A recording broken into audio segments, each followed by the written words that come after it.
Good evening, ladies and gentlemen, councillors, council staff.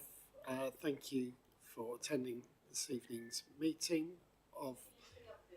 Sorry, it's my.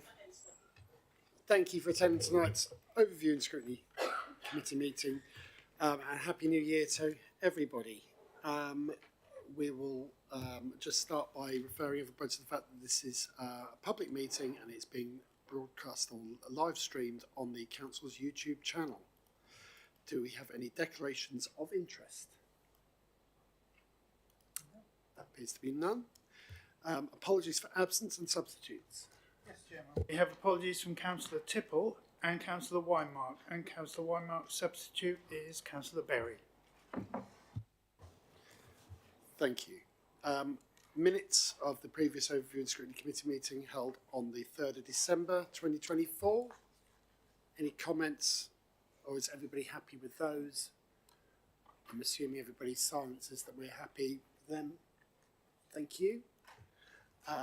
Chairman's announcements.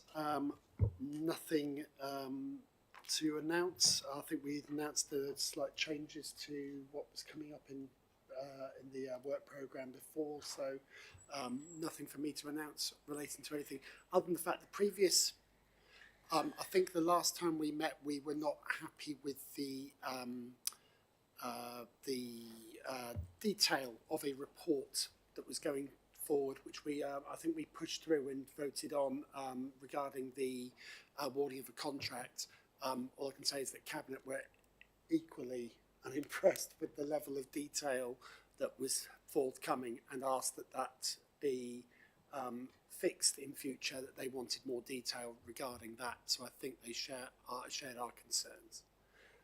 So that was positive. I think that they were thinking very much as we were, although perhaps not positive that we all had to feel that way.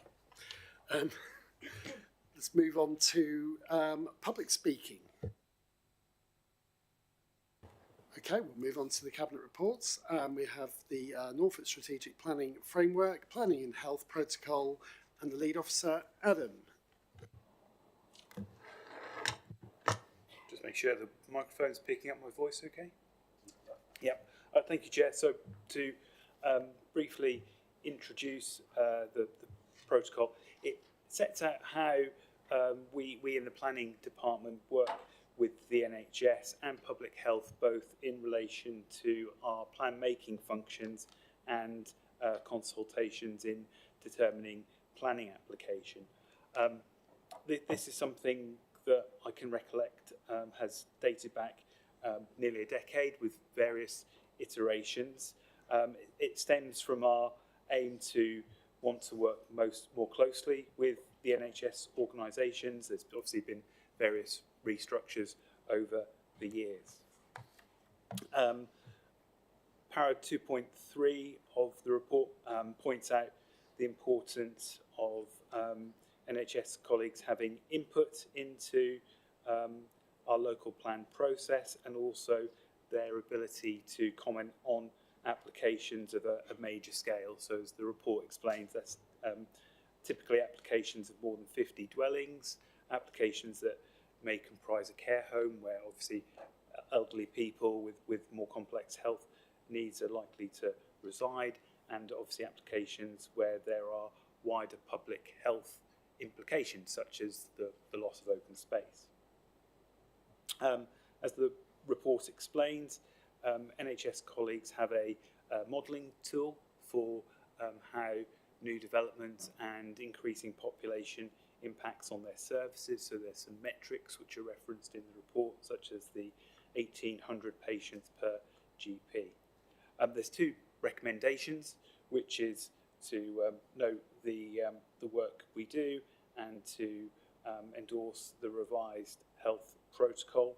And it's also probably worth noting that this is just a small part of the work that we do as a council with NHS and health related organisations. An example that I cite in the report is the One Public Estate programme, where we as public sector organisations work jointly on land assets, revenue and capital funding to bring forward new build properties.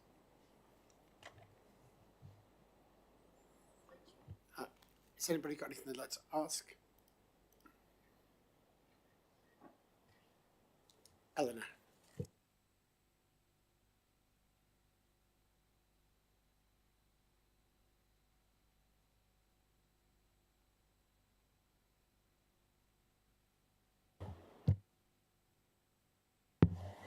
Hi, yes, thank you for the report.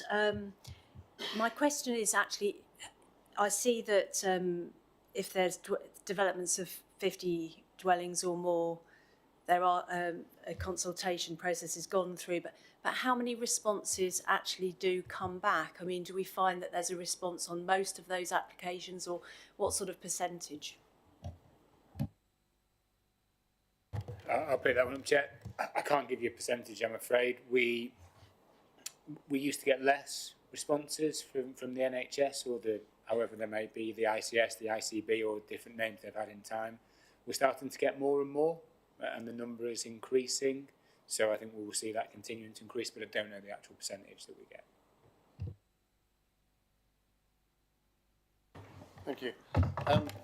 Just a quick question. Having not seen the original protocol, it's very difficult to know what the changes are in the revised protocol. Is there a sort of highlight what's changed? I can summarise the changes. Mainly it's to reflect the changing structures within the NHS, so the establishment of the integrated care board, and one of the additions that we made, which was a request from South Norfolk Council a while back, was to add in some of the extra metrics. So the example I used was the 1,800 patients per GP. The idea being that we then had a clearer idea as to the kind of service standards that the NHS were trying to establish. It's probably fair to say that the NHS are more and more interested in planning, because they, like all public sector organisations, are interested in the possibility of developer contributions through Section 106 agreements. So, as Ben said, we are starting to see more representations coming from them.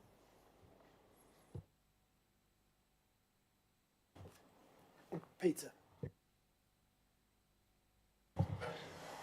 The one thing that this paper doesn't address, which is of concern to most people, is if there is a link between planning and health provision, to what extent do we actually ensure that when we offer planning acceptances and large developments are taking place, to what extent is that going to link in with the health provision? Because if you look at places like Elsham, massive development going on in Elsham, more development going on in Elsham probably in the future, and yet the two surgeries, as far as I'm aware, have not increased their capacity, don't look likely to increase their capacity, because one thing, there's a limit on the accommodation. So it seems to me that we're not actually engaging fully enough to ensure that we do get this link, so that we don't have housing without the provision of proper infrastructure. Yeah, I don't really see this in this report, or maybe I missed it. There's probably other comments that Ben would wish to add. The purpose of this report is to set out and describe the partnership working relationships rather than those more detailed points. We do know from case law that inspectors are increasingly looking at planning applications and saying, well, I appreciate there may be various infrastructure challenges, nevertheless developments do have to happen.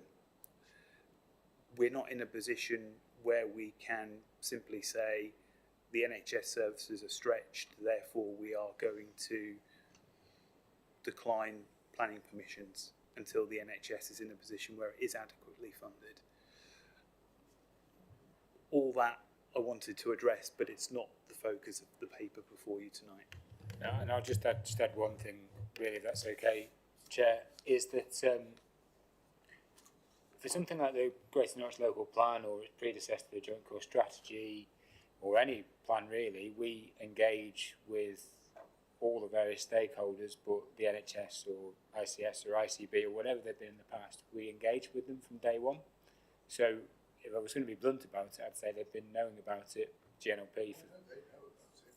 Just want to know what happens if there actually be further problems. well, then that's where I'm getting to. So if they've been knowing about their GNLP, for example, for 9 years, well, they should be working with us to accept that the development's going to be happening over a 20 to 25 to 30 year period. So what I'm saying is we can lead the horse to water, but they won't always drink. So it shouldn't always come back to us, the local authorities, as the planning authority, to have to deliver the funding for something they should have been planning for a number of years before. And that's me being quite blunt about it. But we do work with them to try to give them every opportunity to deliver the health services that we need. It's a question I often get asked. Yeah, and I get asked it all the time as well. And I have every from that point of view. Because Stuart, you want to ask something? Thank you. So in summary, Adam, would you summarise this exercise as an exercise in bureaucracy rather than an exercise in need?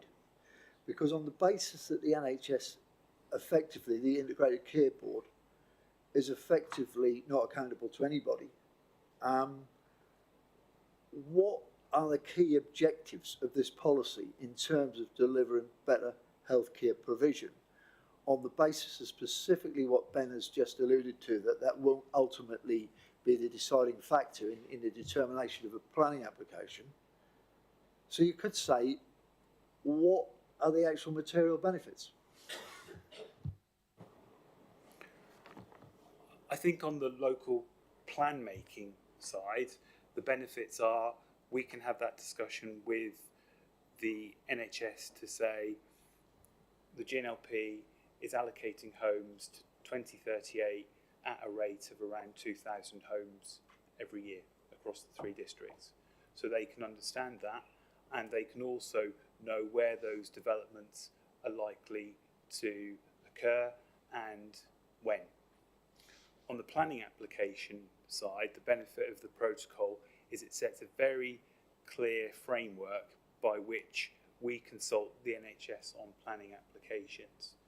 They've then, as I've mentioned before, are very keen to respond to planning applications to say this development of X number of homes creates this extra demand on the health service, whether that be at primary care level or at the acute hospital level.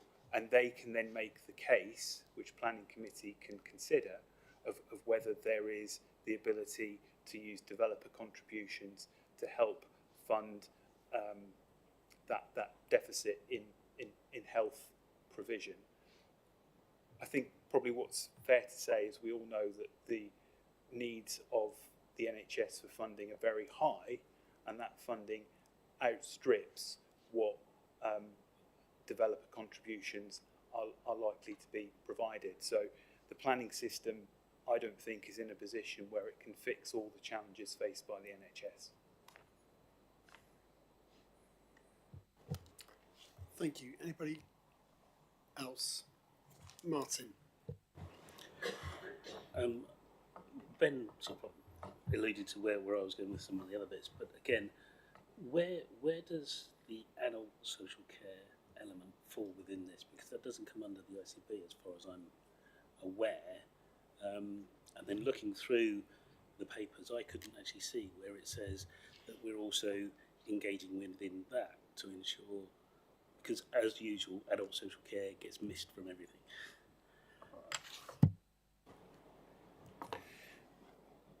So you're right, the focus of this protocol is on the ICB and the County Council's public health function, not the social care function.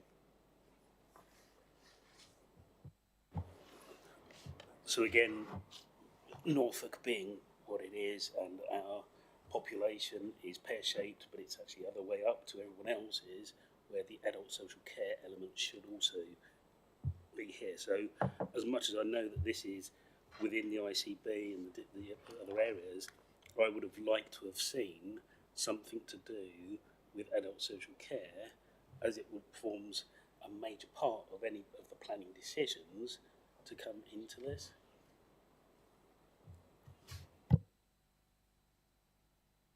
I think all I'll say is that's a point we can note. I can't do much about it, but I can note the point. Jonathan. Yeah, just a quick question. In the past, we've had developments that have sort of put aside space for, say, a doctor's surgery, and then obviously that's there, it's waiting to go, and so the developer thinks they've done their bit, but obviously that only works if there's going to be a doctor's surgery that is going to be viable there, if you know what I mean. So in this instance where we can't force the NHS to put up the money, so we can't say, oh, by the way, we've agreed that there's going to be a health centre on that site, therefore we need X amount of money. The protocol is good for us because it obviously sets out what we would like to see happen, but it won't change if they don't, put the money into the doctor's surgery. That if the doctors say, oh, that's not going to be viable for us, it's not going to happen, is it? So it's the same problem we've had now. That's a nice protocol, but it's not going to change the NHS. I'm just going to agree, but I was going to agree as well in that we know that GPs are invariably private businesses. There's a whole commissioning structure within the NHS which is beyond my expertise. So yes, we can have that discussion with the ICB, and one of the benefits of this protocol is it gives us a single point of contact into the ICB. As everyone knows, the NHS is a huge organisation with many different dimensions to it. So one of the benefits of the protocol is it at least gives us one channel to talk to, and then it's the responsibility of the ICB to work out how does it engage with individual doctor practice, how does it engage with individual hospital trusts and so on. But yes, I agree with your point. Stuart. Yeah, I think it really brings it sort of full circle almost, because you're essentially agreeing with what I think nearly every speaker in the room who's said that effectively, whilst the protocol is well-meaning, the reality of it is the ICB have no accountability to anyone. So they will send back a consultation response, but they have no actual commitment and no actual liability to make good on the response or in relation to meeting their own criteria as regards patient numbers, as regards distribution, etc., etc. So in many ways, would you not agree that, as much as, and I think you've both agreed that, it's a very well-meaning and it's does what we should be doing, consulting and actually delivering. But in reality, the key player, who's the NHS, don't have any obligation whatsoever to meet those requirements. I think this. I'd like to sort of stay to the territory I know, which is planning, and I think there's three benefits with this protocol in that it creates the mechanism by which public health or the NHS might say, we've looked at this planning application and we suggest that in order to promote healthy lifestyles, you flip some of the open space in that development in order to make it a better development. I think what the NHS are hoping is this protocol opens up the ability for them to safeguard land through a planning application if they want to have a future site for a GP surgery. And I think as we've also recently begun to see, the NHS are essentially wanting developer contributions, whether that be sort of a stopgap funding, so they can say, well, can the developer contribute X amount of money so that existing GP practice can be upgraded before the development is built out, rather than having to sort of retro fund and therefore having a period where that GP practice is put on under unbearable strain because it's dealing with the needs of the existing population plus the new population from the development. So I think there's three elements there which the protocol will hopefully help to address. The portfolio holder, if he believes that this paper achieves the objectives he set out when he wanted this one to come forward?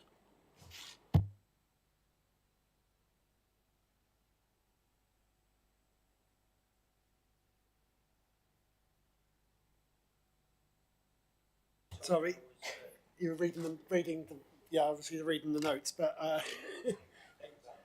Councillor Morrell wondered if you had got any comments relating to how you feel that this paper is it going to deliver what you want, basically? How effective do you think it is? I noticed the response. Sorry, do you want to?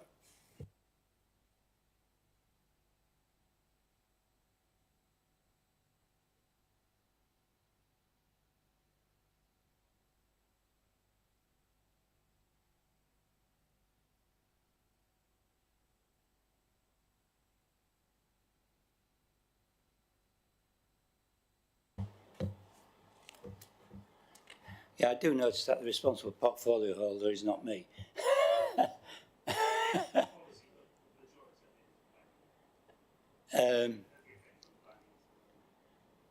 Well, can I say it is my personal view that it is not right for a portfolio holder to try and prejudice the ONS committee and its outcomes. So I would sooner hear what the ONS committee has got to say on the policies without being prejudiced by people like myself. I believe that we'd done all the questions, so I think we'd got to where we needed to. We were just asking for your personal thoughts on whether you thought this delivered everything and the right outcomes for residents of Broadland.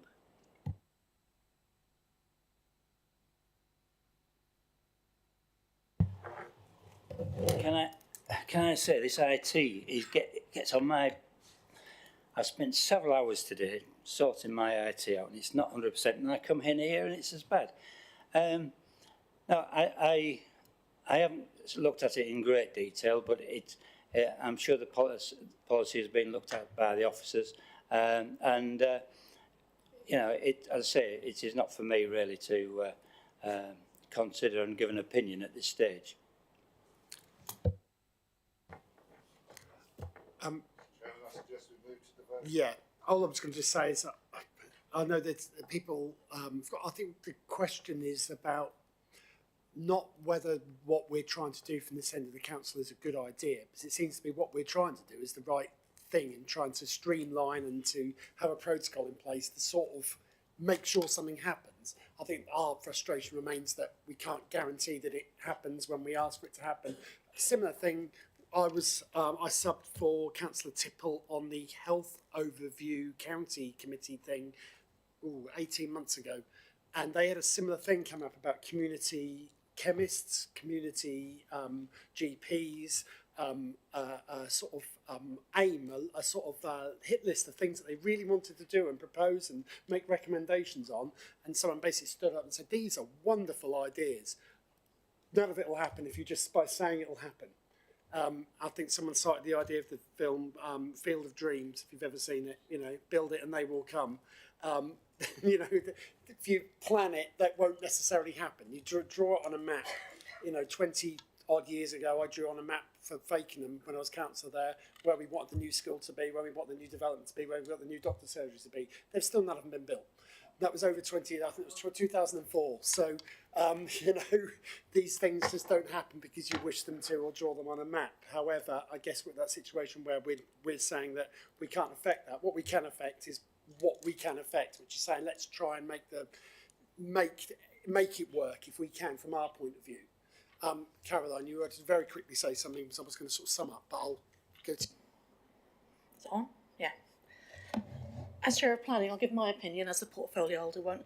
I think anything that will help us engage with the NHS better is a positive. And I think this will do that. Very quickly, Stuart. It's just summarising what you said. In essence, the protocol is very sound, but it's incumbent with the NHS in assisting us to make it work. As is all our partners, whenever we do anything, you know, we can only be responsible for what we're doing responsible for. And I think this attempts to try and make us streamlined and responsible as we can be. On that basis, I will move to the recommendations, which I won't read out, but the recommendations are there for us to vote on. All those in favour of the recommendations as stated. And that's carried, Jim. Thank you very much indeed. We'll move on to. I see you're suckers for punishment here, aren't you? The Green Infrastructure, Recreation Avoidance Mitigation Strategy. I won't read it. We've got JIRAM's Action Plan and JIRAM's Governance. I'd love to know if JIRAM's or whether it's GIRAMS. So you can let us know how I should be saying that. Thank you. Yes, this is 2 out of 3 for me, so you'll be tired of my voice, but I will try and be brief. So GIRAMS, Green Infrastructure Recreation Avoidance Mitigation Strategy. It's been around. It trips off the tongue beautifully. It's a concept that we've had in Norfolk since 2020. So some of the committee may remember receiving previous reports on this. Paragraph 2.1 gives the context behind it. As we all know, Norfolk has some of the highest importance natural habitat in the UK, and the concept behind GIRAMS is that with new development, more people will be visiting those fantastic habitats, and in turn that will put more pressure on them. So more visitors means more trampling of dunes, dog fouling, litter, fire, all the kind of typical pressures that can arise.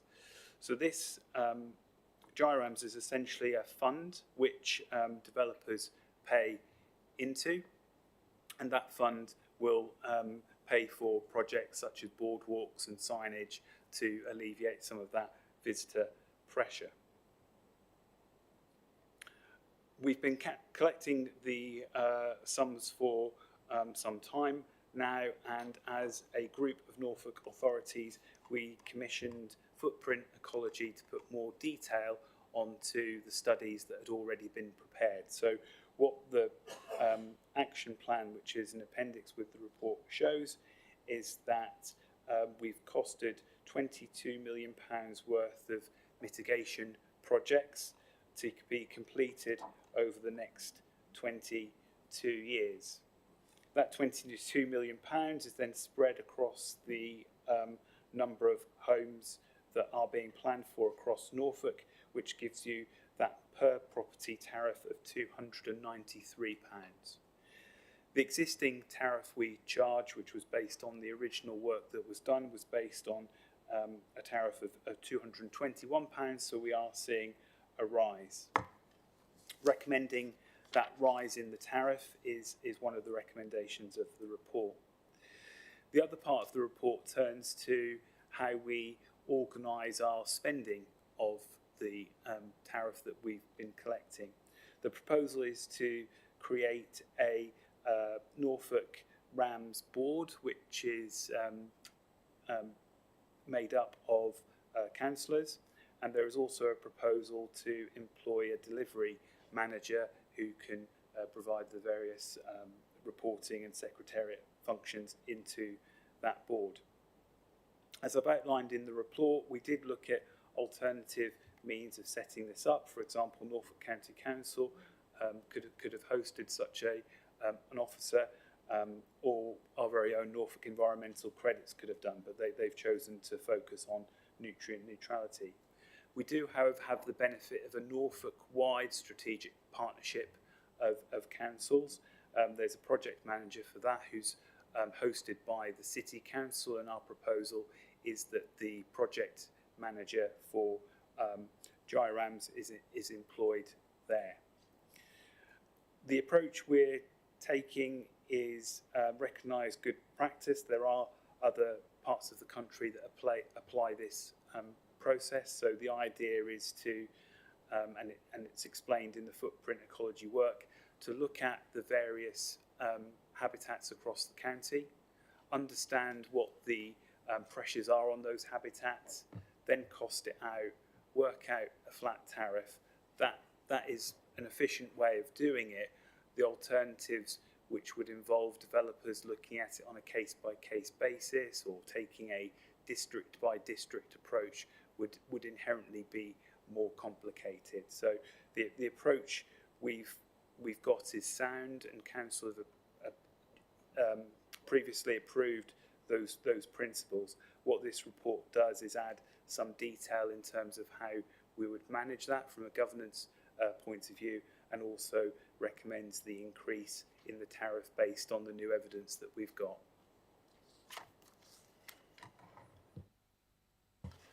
Thank you. Has anybody got anything they would like to ask? Tony, and then it'll be Ellen. Thank you, Mr. Chairman. Can I just ask the rate of £221.17 per house, which I take it that's the existing rate, increased it to £293. That's about a third increase. Where did we arrive at the 221 in the first place, and how realistic is that 293, the new rate, and will that end up us literally doing that, managing the project on a no cost basis, or what's, if you could put more meat to the bones of that one, I'd appreciate it, please. So the concept of GIRAMs wasn't invented by us. There's various places around the country. I think it actually developed in for the Thames Basin, Heathland, but there are other examples, Northumbria in Suffolk and so on. So we took that concept, I think probably back in about 2017, 2018 from memory, commissioned some initial work, set the initial tariff based on the evidence we'd gathered then, which essentially involves survey work. So going out to these various habitats, whether it be the Norfolk coast, the Wash, wherever, looking at the number of visitors to those places, gathering survey data on where visitors have come from, looking at the details of the habitat, understanding what kind of mitigations would be most effective in terms of protecting the species are there, or the flora and fauna that are there from damage. So that was how we established the baseline tariff of £221. We've then done an update of that work using Footprint Ecology as our consultants. They've looked at the more detailed projects that would be needed between now and I think 2046. They've come up with the higher tariff. So it's that classic phrase, an iterative process of just understanding what kind of projects we need. I think from memory, the action plan lists something like 70 individual projects across the county, across the various habitats. So we've worked from the ground up, if you like, to get to the figure we have. So effectively then, we have total control of the costing basis. It's the second part of your question. The concept is that the administration of the Norfolk Rams board would be funded from the tariff. So effectively it would be cost neutral. Just one more, sorry. I take it this is the first increase since the original figure was set, is it? That's correct. Thank you. Yes, thank you for the report. I just wondered about the governance arrangements. I might have missed this, but it says paragraph 1.4 says rather than it being coordinated by Norfolk County Council, as has been originally envisaged, agreement is now sought for Norwich City Council to employ a delivery manager I just wondered why the change, what was the reason behind that? Could we have perhaps a bit more background to it? As I understand it, because of staffing and resource changes at the county council, they decided that they didn't want to host that role. The nature of the way we've designed this single tariff, this single approach for the county, obviously lends itself to a single port of call, if you like, and a single governance arrangement. So we looked at the county council, we considered Norfolk environmental credits, and then we've looked at this final option, which is taking advantage of the existing Norfolk strategic planning programme that we've got. That work, which again has run for the best part of a decade now and coordinates how we prepare our local plans across the county, has its own project manager. And so Norwich City Council have those administrative structures, those staffing resources in place, whereby they're well placed to manage this officer. So from that, because again, my original question was the difference between the 293 and the 221, and obviously if we're building round about 2,000 houses a year, so that's going to generate 140,000 from that. So how much of that was going to be the new position cost, and how much of that was inflationary costs, etc. And then what does that additional bit enable the delivery of? I did have a supplementary question on recommendation 3. Now I don't know whether this recommendation 3 was around all of the councils involved, but it just says a councillor with the relevant portfolio, and I wondered whether that was a specific portfolio holder, or how are we defining who is the relevant portfolio?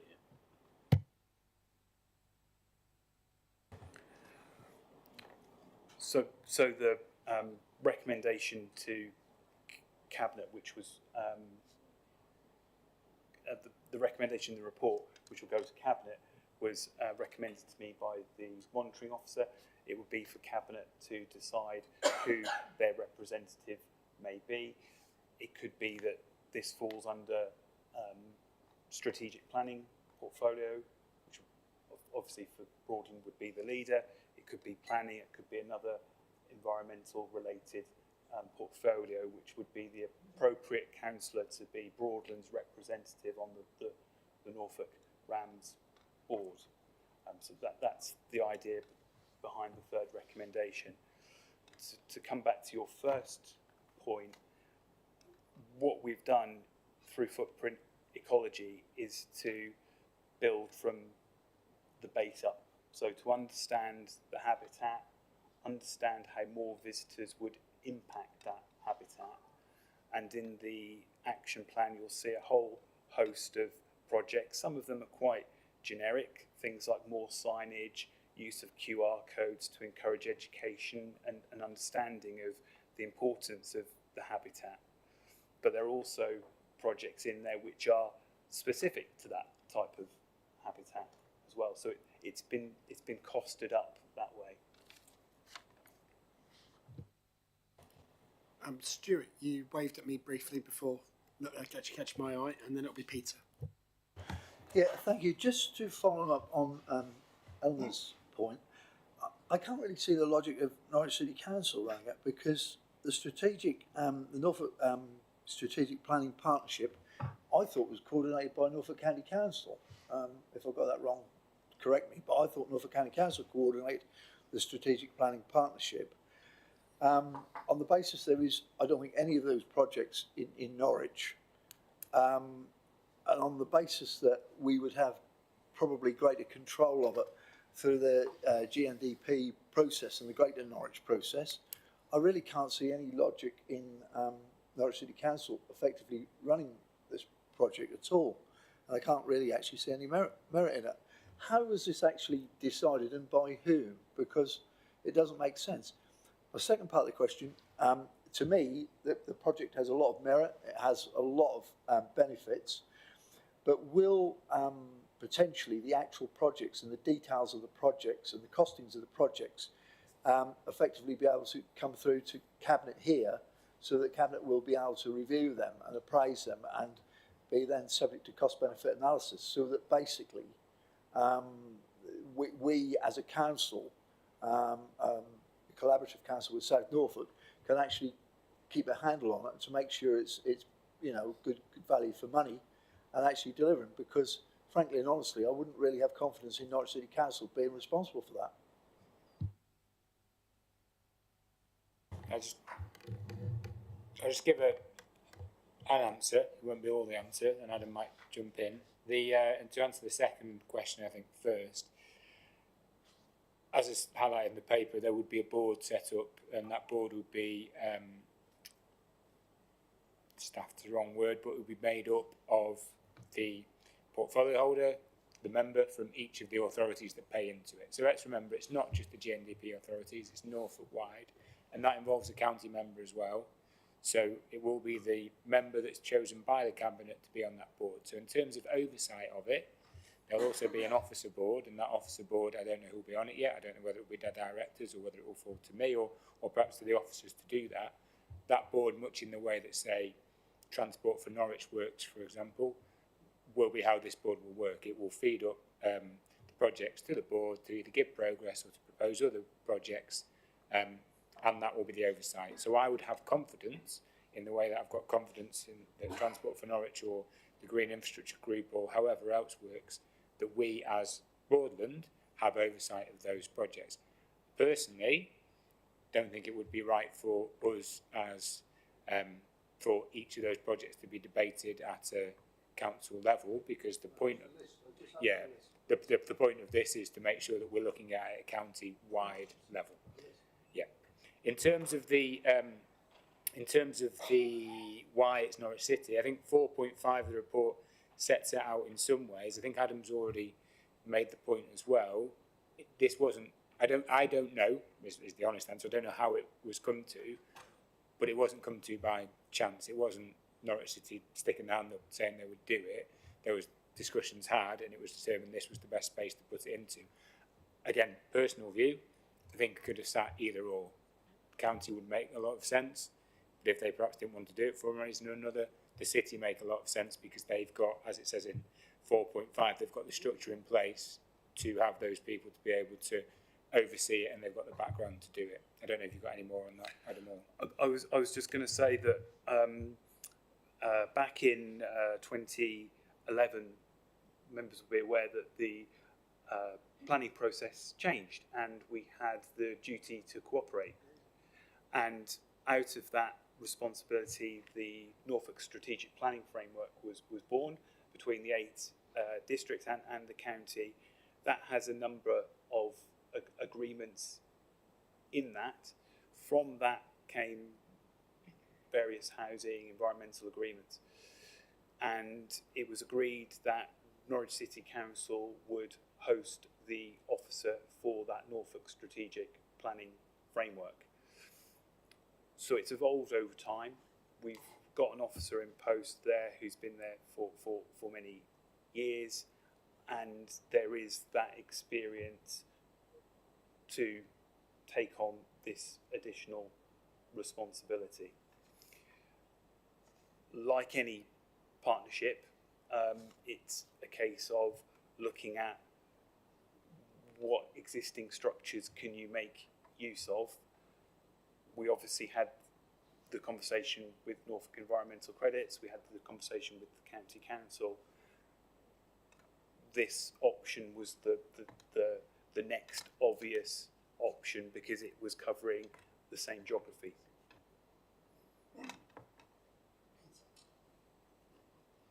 Thank you. The great minds think alike. All I say is that Councillor Clancy has echoed really everything I was going to say, and I concur with what Councillor Laming has said as well. From my mind, from what I've heard from the officers, I think we've got enough expertise within our own council to do this job. And you have really answered the question I was going to put in your previous reply. But I suppose if Norwich City Council are happy to pick up the tab, shall we say, then maybe that would help us in some respect financially. But I think we are predominantly a rural community, a rural county, so quite why we're not using the expertise that we have got already. I don't see a need for having Norwich involved, but that's just my opinion, but I thank you for your earlier answers. Emma. Oh, thank you, Chair. I've just got a couple of questions, and sorry if I've missed this somewhere in the pack. So I recognise the value potentially of Norwich City Council kind of controlling this in terms of they're not an interested party, so the neutrality and the existing structures. So one question is, who holds the delivery manager to account, who holds the board to account, and how do we make sure that Broadland's interests are protected within the decisions that they make? And the second one is that I noticed from the reporting within the document, they're talking about only reporting potentially twice yearly, which doesn't feel adequate. We report quarterly here, so I don't know if there's any scope to maybe, especially as it doesn't sit with us, can we increase the reporting so we know how the projects are progressing against the budget more frequently?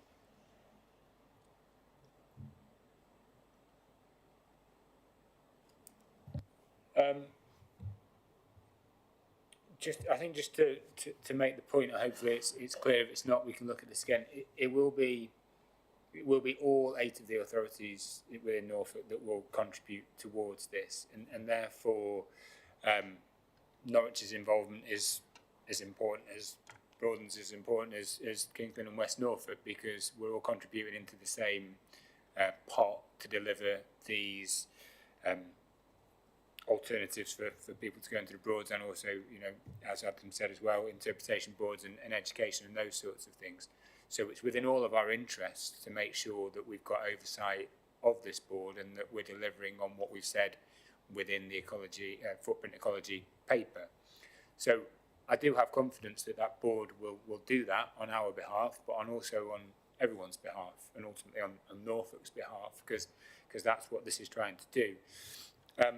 And as I said previously, we've got a member that we will look to put onto that board, and they will understandably be held to account by the Cabinet, but also by ONS at other times if they wanted to discuss that as well. In terms of the meeting timetable, again, I'm not putting words in anyone's mouth, but if that was a recommendation from ONS, I'm sure that could be raised at Cabinet. I think that a number of boards like this meet on a relatively infrequent basis, because sometimes there's not the information that needs to be discussed. So I'd be comfortable with the time period that's in there. But again, if it was a recommendation, I'm sure that could be taken forward. Thank you. Just interested in that point, I mean, about Norfolk County Council. I would argue failing to step up to the plate here. When there is a local government reorganisation in the offing, you'd have thought they'd be stepping forward saying, we're up for this, we're going to lead the way. And it seems to be like they've stepped back, and it's smaller, more nimble councils who are actually showing that they're more in touch with actually being able to run a service and coming together and getting a solution to a problem that really did require a county solution, because all the authorities are contributing to it. So that's no criticism of this policy at all, because if Norwich City Council are willing to step forward and take responsibility for this, and they've got somebody who sounds perhaps that they're ideal and understand the job and the role, which may well be often the case, because the council says we've got somebody who's very good at this, then that's ideal that they're stepping forward and doing that. So I think that's great, but it just seems to be that they've thrown away a wonderful opportunity to show that they are up to run all our affairs, and perhaps underlines why government will need to take note of such things when they look at decisions that are going to be made, and meetings being held, I believe, at county tomorrow. So I think we've probably exhausted anything. Oh, Eleanor, I'll quickly let you say something, Eleanor. Thank you. Hopefully this is a minor issue, but in the forward plan for Cabinet, for, in the papers it says that all of these decisions are to be made by Cabinet, but in the recommendations under this paper, recommendation 3, it says recommend to Council. So some of this at least presumably will come to main Council, is that correct? And that it needs to be in the forward plan? Thank you. I can have a look at that and take that away. I guess it may mean in the same way as Cabinet make decisions, but they still have to see that things have to then be brought forward still there.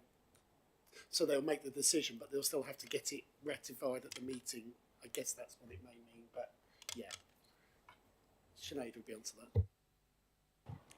I think from reading the recommendations, recommendations 1 and 2 are for Cabinet, and recommendation 3 will be a Cabinet onto Council appointment to an outside body. I'm going to take the recommendations all together. All those in favour of the recommendations? And that's carried. Thank you very much. We've now got item 9, which is coming in. I think you're coming up again later, aren't you? Right. So, item or the draft custom and self-built housing supplementary planning. It says lead officer is Carol, but is it not? It's good. It's me again. Apologies. Okay. Many of the councillors here will be familiar with the concept of supplementary planning documents. They don't make new planning policy, but they aid in the interpretation of policy. So the idea behind writing this document is to assist development management colleagues when they're dealing with inquiries, dealing with planning applications, possibly dealing with appeals. The roots of this self-build SPD is the Greater Norwich Local Plan. There are 2 policies in there which relate to self and custom build. One is in policy 5, which encourages developments of more than 40 dwellings to provide an element of self and custom build. And the second part is policy 7.5, which deals with more rural sites where we're allowing developments of up to 3 dwellings outside settlement boundaries where it's suitable and where there's demand for self custom build housing. Hopefully it's a approach that members recognise, because it was born out of the GNLP and the priority of taking a more flexible approach to how development comes forward. The proposed action of this report is simply for officers to go out to a public consultation to gather views on what the SPD says. Essentially what it does is bring together the various bits of guidance, both in the Greater Norwich Local Plan, in national planning practice, and brings it together in such a way that should be easier for officers and applicants to interpret. In terms of resource implications, the report explains that it can be done within the existing resources of the place shaping team. And in terms of the legal implications, you'll see that, that there aren't any as such, except that it will aid in the determination of planning applications, and of course there's a whole regulatory regime around that. To bring my presentation to a conclusion, I think it's probably worth stating exactly what custom build is. For those who aren't familiar, the idea is it is both people who you know, get their hands dirty and build a property for themselves to live in, but also includes custom build. So that's people who have a substantial say in the design and layout of the home that they intend to live in. So it's a relatively broad definition. It's a type of housing which other European countries are better at bringing forward than in the UK, and members will probably be aware of a campaign and a private members bill around a decade ago, led by Richard Bacon MP, which sought to bring more custom builds into the UK, and that was achieved by a private members bill which found its way into legislation in 2015.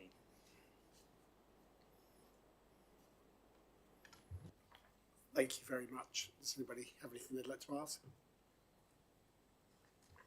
Peter. It's a parochial question, if I may.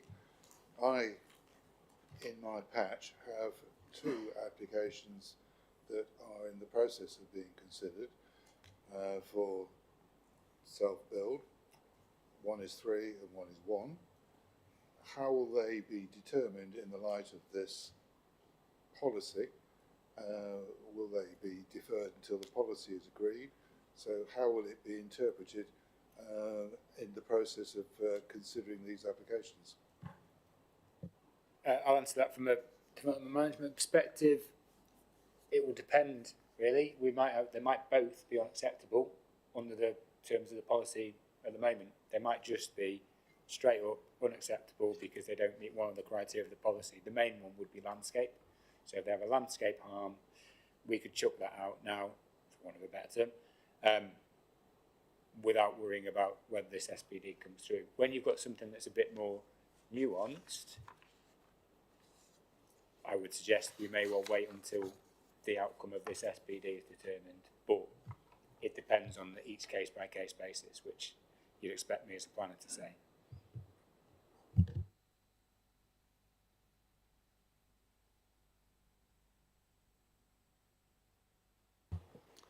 It's interesting, obviously, I've got a wife who was a planning officer for another council for some time, or several councils for some time, who loves watching grand designs and repeated grand designs, and ones which I'm sure we've seen 3 times. But anyway,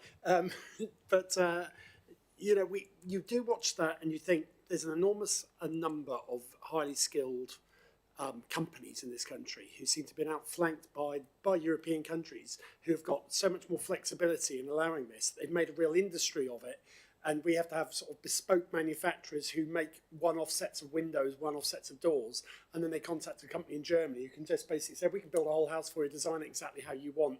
You can design it on your own computer more or less at home, and it'll arrive in a kit ready for you to build.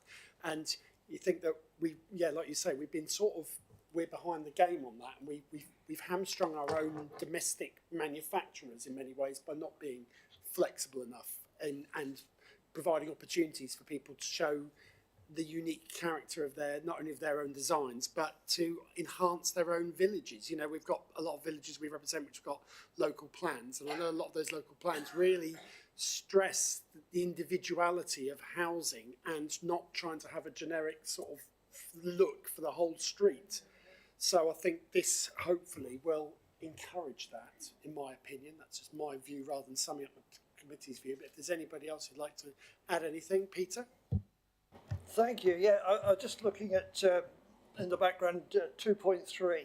It says GNLP policy 5 states that at least 5% of plots on residential proposals of 40 dwellings or more should provide service to self-custom build plots. Well, I know of at least 2 major sites in my area, in Thorpe St Andrew, and there's no provision, as far as I'm aware, for self-build. As the Chair has just said, it seems that big businesses just want us to freeze these people out and giving the owners the opportunity to do their own thing. I find it very unfortunate. It comes back also to the another point I have in mind about the lack of affordability or affordable housing in some of these schemes. I think I find it very unfortunate. It's just an observation rather than a criticism. Thank you. Stuart. Yeah, Chairman, all really I want to do is concur completely with what you'd said. In a sense that I think it's very important, this policy, and to make this policy work. And I think also, Peter alluded to the fact that I think this, on large sites and large developments, I think it's important that this policy is brought into play, that self-build on these larger sites and larger developments gives opportunity for the kind of development, the kind of build out what the chairman has alluded to, because I think we don't see it enough, and it's not encouraged enough. And I think this potentially could enhance that project, or enhance that build out the way to give people opportunity who want to do that. And I'm fully supportive of it. Eleanor. Yes, thank you. We looked at this SPD in Communities, Housing and Planning. It does seem to be very comprehensive, well drawn up. It's good to see a lot more detail and guidance provided for applicants, and it's really good to see the proposal for it to go out to consultation. So, yeah, I'm very supportive of it. I'd suggest on that note that we should go to the vote. All those in favour of the recommendations? And that's unanimous, Chair. Thank you very much. Is that the last? I'm not going to say the last we'll see of you, but the last we'll see of you today. Thank you very much for.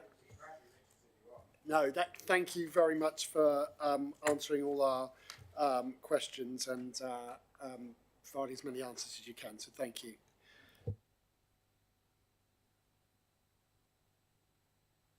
We now move on to the rechargeable repairs policy, which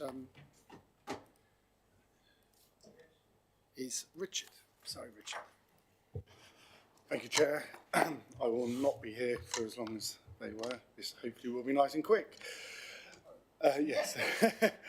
So you'll all be relieved to hear this is the last time you will hear me talking about us becoming an RP. We've had a number of policies which I've unfortunately had to, dare I say it, bore you to death with the various things that we've had to put into place to make sure we have the infrastructure of being an RP. The last time I was here, I presented the debt and arrears collection process. This led on to a bit of a conversation about rechargeable repairs, but didn't detail the parameters around what we would charge. We had an audit completed because becoming an RP was a brand new thing for us, so I felt it was suitable to get a registered provider to come in and have a look at everything we've done. This was the only gap they found. I detail this because I want to explain why I'm here, and I didn't present this last time alongside the other 5 policies that I completed. So the council has always sought to being reimbursed for any unreasonable damage caused. However, there has never been a specific policy regarding to our accommodation. The policy details what the council's responsibilities are and therefore what the residents' responsibilities are. It details where the council will take action despite it being the residents' responsibility to make sure the property remains safe and within the minimal standards required. However, that a recharge will be created rather than them doing the work themselves. 4.3, rather than me listing all the details of the aims of a policy, names what we want to achieve, largely what the council will take, the standards we wish to achieve and we aim for, how we will collect the money and how we will support vulnerable residents. With permission, Chair, I was going to leave it there and field any questions that there may be. Thank you. Has anybody got anything they'd like to ask? Martin. Not ask. I think, again, this came forward at the Communities and Housing and was fully supported. Yeah, I think it's really good that you've basically gone through the due diligence of sort of saying, we think we've got everything, we're not quite sure, come and have a look, tell us what we're missing. Just very professional, so thank you for that. I think everybody seems to be very happy, but we'll vote on the recommendation for Cabinet to agree to adopt the appended rechargeable repairs policy. All those in favour? Unanimous, Chair. Wonderful. Thank you very much, Richard. You were right. I now move that the press and public be excluded from the meeting for the remaining items of business, because otherwise information which is exempt information by virtue of paragraph 3 of part 1 of Schedule 12A of the Local Government Act 1972 as amended by the Local Government Access to Information